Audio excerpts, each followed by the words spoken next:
Guys, I've used every iPad since the very first one, and today we're unboxing Apple's brand new M5 iPad Pro. Except for this time, I'm downgrading from the 13-inch M4 to the smaller 11-inch model. So first, let's unbox this, get some impressions, see what's new and what's exactly the same. Let's get started. All right, first impressions of the new 11-inch M5 iPad Pro. This is the $1,199. It's silver, 256 gigs, Wi-Fi plus cellular, and I think getting cellular is the pro move. We'll talk more about that in just a few minutes. But right away, the 11-inch feels so much lighter than my 13-inch.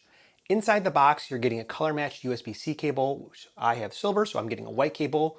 You'll get a black one if you chose space black, and a 20-watt power adapter. I'm kind of surprised that Apple is still including the power adapter after all these years. Actually, you don't get one in Europe, so only a matter of time before they stop giving it to us in the US. The biggest visual change to the M5 iPad Pro is that Apple has removed all of the branding from the back of the device, which is right above here where the smart dock connector is.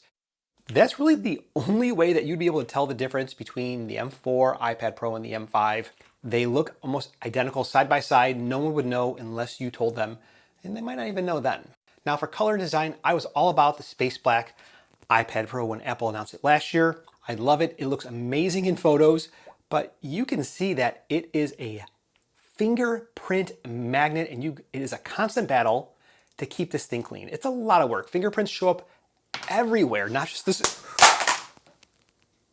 Ooh, I cannot believe I dropped that. If that doesn't bother you, great. For me, I'm done with that, and that's why I switched to silver. It stays cleaner, it looks timeless, and it feels just as premium. One of the big reasons I moved to the 11-inch iPad Pro is because I'm already carrying a 14-inch MacBook Pro, which happens to also be in space black. Having that and the 13-inch iPad Pro with the Magic Keyboard was just too much and not enough at the same time. Let me explain. The combo was too heavy to carry day to day, especially while traveling, and I stopped bringing my iPad Pro places because it just didn't compel me to use it, and I was just like, it's just so heavy. Now when I'm at home at my desk, I like to use my 13-inch iPad Pro mostly with the Magic Keyboard, all right, when it's going to be connected to my studio display. But away from my desk, it's more of a companion to my laptop, not necessarily a full laptop replacement. So this year's goal is simple. I want to make my iPad easier to carry and actually make me want to start using it again more often.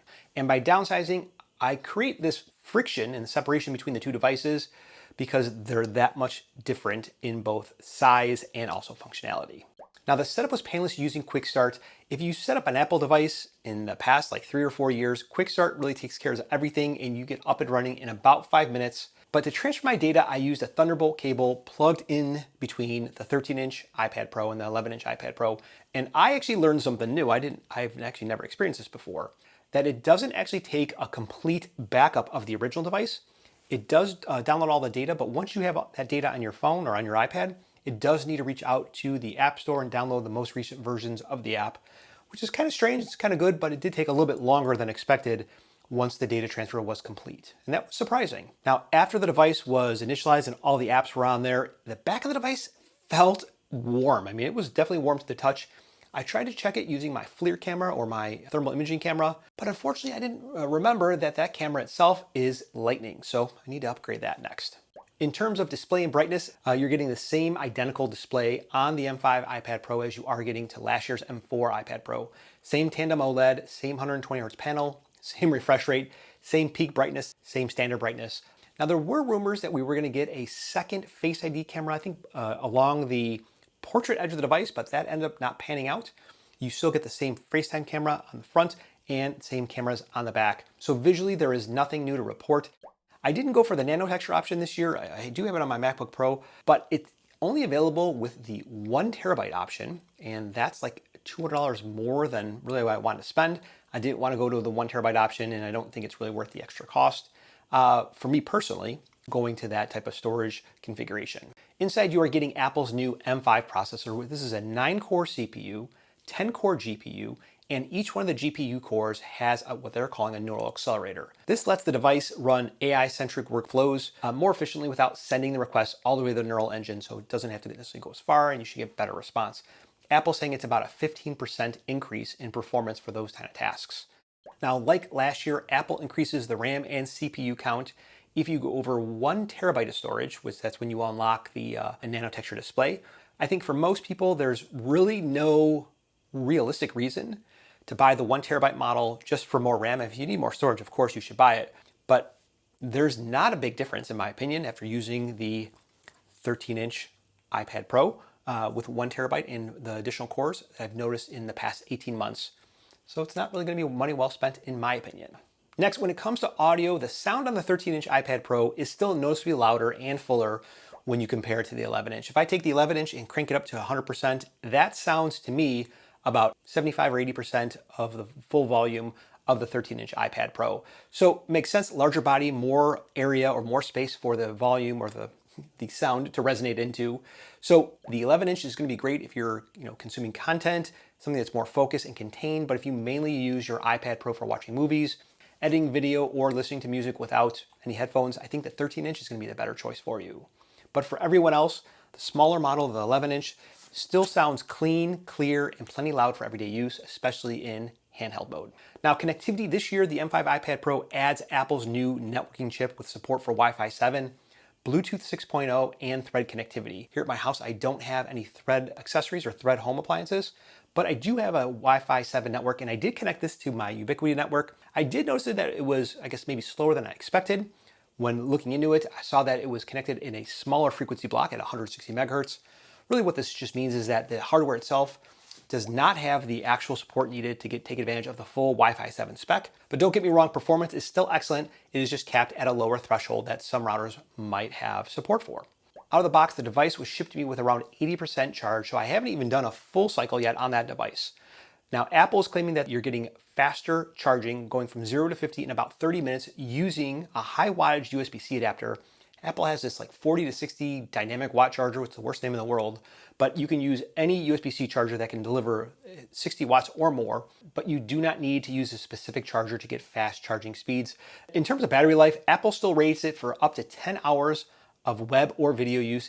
I normally get 6 or 8 hours for my 13-inch iPad Pro, so I'm hoping that improves with the new model. This is something I'll be testing more in my long-term review, but for now, there's no noticeable change in battery life performance because I've only had it a day. But for everyday work, reading, and light creative use, I'm hoping that I'll be easily to get through a full day. As for what's new, or at least what has changed, Apple's claiming that you're getting better efficiency on cellular thanks to the brand new C1X chip.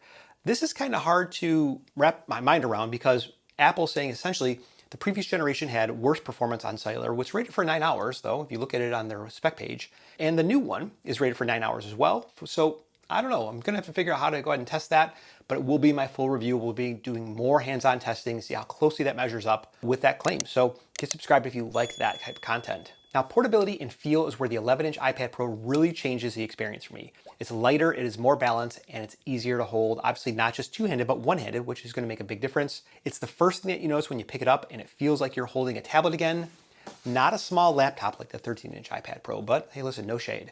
And after a few minutes with it, you quickly realize how big of a difference that 2 inches in screen size can make in day-to-day use.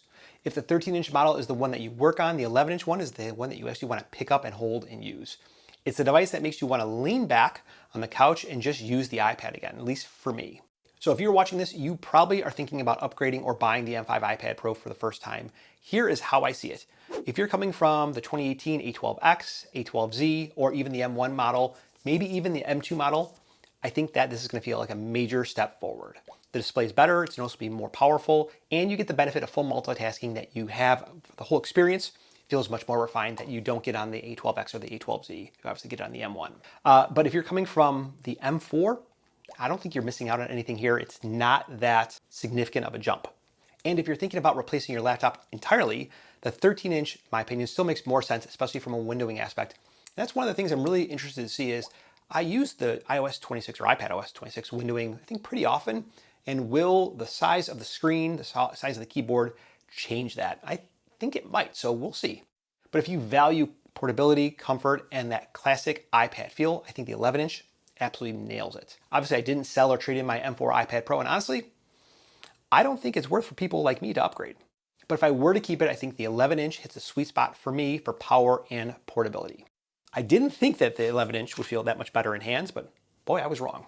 But we'll see if that comes at a cost from the 13-inch and the screen size. Now, if you're new to the iPad and you want to get more from it, get subscribed because I got more content coming your way to help you be more efficient and effective with your iPad. Now, here's a video that shows you how to make your iPad 10 times faster using my action menu shortcut that I have up here. And YouTube thinks that you will love this video down here, which you should absolutely watch next. Guys, my name is Mike, and I'm out of here.